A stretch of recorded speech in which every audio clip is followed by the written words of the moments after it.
Well, for more on the Ukraine ceasefire, we're joined now by Joshua Cohen. He served as a project officer for USAID.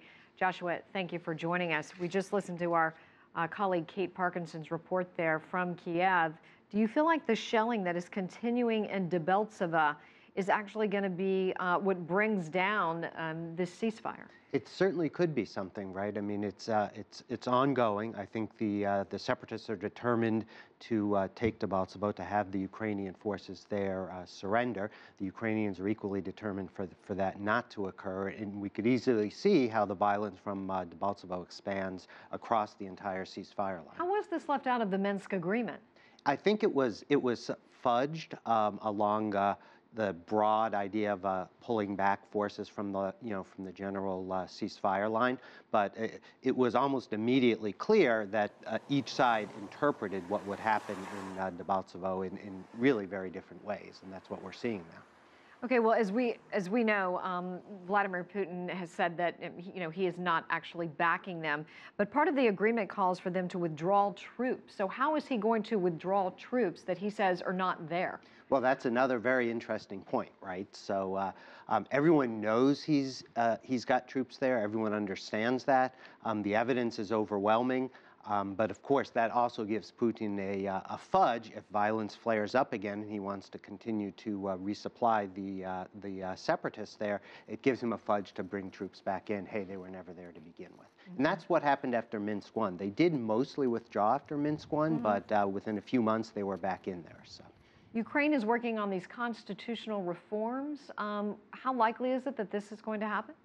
I'd say there's a lot of time between now and the end of the year. That's another area where there's already been a lot of disagreement.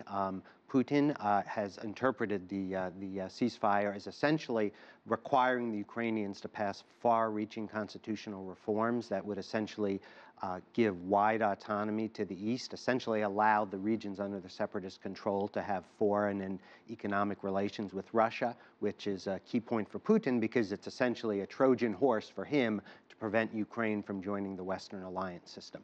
Already, Poroshenko has denied that that's the goal, that Ukraine is not going to be what they're calling quote-unquote federalized. So whether that will occur between now and the end of the year, there's obviously a very strong nationalist sentiment in Kiev and in the Ukrainian parliament, the Rada. So whether Poroshenko can get those reforms through, even if he wants to, I think there's a real question mark there. What about Poroshenko getting the borders back by the end of the year? I mean, only if this should pass in Luhansk and Donetsk.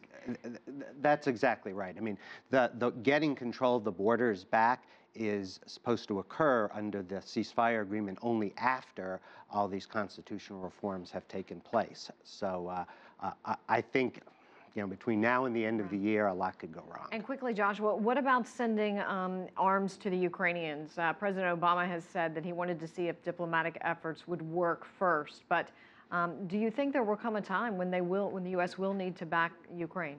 I think the U.S. is going to come a time where they're going to have to make a decision on that. The Europeans are adamantly opposed to it. I personally don't necessarily think it's a great idea. I think more could go wrong than right. But given the political pressure in Washington to do something, as we frequently see, Obama may very well end up doing that at some point if the peace process just falls apart. All righty, Joshua Cohen, thank you so much. We appreciate it. And, my pleasure. Thank you for having me. See you again. Okay. Thank you.